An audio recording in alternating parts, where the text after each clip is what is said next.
Hello साथीहरू सबैलाई नमस्कार। आज चाहिँ अत्तरिया कुसुम रेकर्डिङ स्टुडियोमा छु।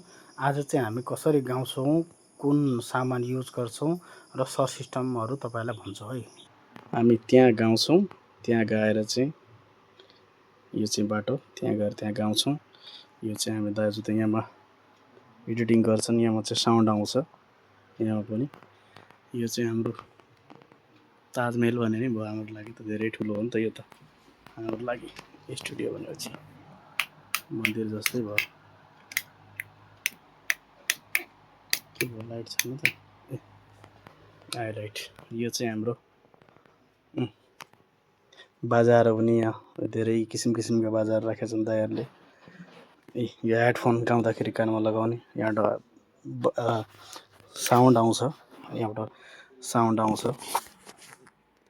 यो चाहिँ यसरी यसलाई खोलेर चाहिँ यसरी कानमा लगाउँछ हामी, त्यसपछि गाउन थाल्छौँ। अनि यो चाहिँ मादलहरू,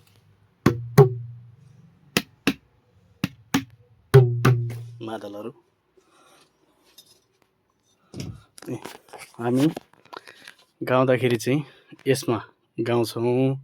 यस्तो पछाडि माइक हुन्छ, अनि यहाँ चाहिँ हामी जो गाएको जो गाउँदाखेरि ऊ राख्छौँ नि, यो पेपर लेखेर कापीहरू यो राख्ने स्ट्यान्ड, यो चाहिँ गाउने। अनि गाउँदाखेरि चाहिँ यो माइक चाहिँ लगाउने, त्यो चाहिँ अर्को रहेछ। यहाँ चाहिँ मसँग अर्को छ, हेर्नुहोस् यसरी गाउने गाउँदाखेरि। मैले त धेरै गीत गाएँ यो स्टुडियोबाट, कतिवटा 6-7वटा गाएँ होला सायद, यो हाम्रो कुसुम रेकर्डिङ स्टुडियोबाट गीतहरू। आज चाहिँ मेरो ट्र्याकको कारणले फेरि म यहाँ आएको छु ट्र्याक लिनको लागि। दाइ चाहिँ अब काम गरेर गर्दैछन्, पानी पिउनुको लागि बाहिर गएको छन् अहिले।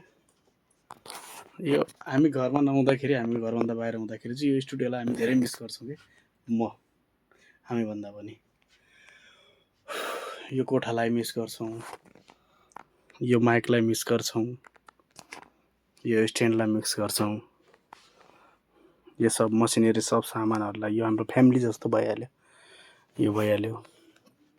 अनि यो चाहिँ हाम्रो त्यो कम्प्युटरलाई यो मिस गर्छौँ, बाजाहरूलाई, यो पुरै कोठालाई नै युज गर्छौँ, पुरै नेपाललाई नै मिस गर्छौँ कि। हामी जब घरभन्दा बाहिर जान्छौँ हामी यो पाउँदैनौँ, यो हामीभन्दा टाढा हुन्छ। त्यसैले कस्तो लाग्यो मेरो भिडियो, लाइक कमेन्ट सेयर गर्नु होला सबैले है।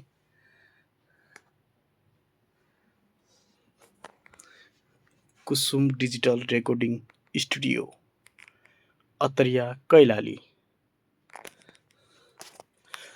यदि कसैले देउडा, डिजे, कुनै पनि प्याटर्नमा चौधरी गानाहरू अनि जुनसुकै पनि गीतहरू बनाउने मन छ भने हाम्रो अत्तरियामा रहेको कुसुम रेकर्डिङ स्टुडियो रिङ रोडभित्रमा आएर हाम्रो शेरबहादुर बोहरा दाजुलाई भेट्नु होला। एकदम मिलनसार मान्छे, एकदम बेस्ट मान्छे हुनुहुन्छ। कहिले पनि आएर यहाँ कुरा गर्न सक्नुहुन्छ र राम्रो एकदम बेस्ट गाना बनाउनुहुन्छ उहाँहरू। उहाँको एकदम एडिटिङ गर्ने टाइमिङ एकदम धासु छ, राम्रो छ। सबैले काम गर्नु होला। ठुल्ठुला गायकगायिकाहरू पनि यसमा काम गर्छन्। सुदूरपश्चिमका जति छन् नि सबैले यहाँबाट ननिकालेका भनेका कसैले पनि छैनन्, सबैले निकालेका छन्। सबै एकदम राम्रो स्टुडियो छ, सबै आउनु होला, एकचोटि काम गरेर जानु होला, एकदम बेस्ट छ है त। By by.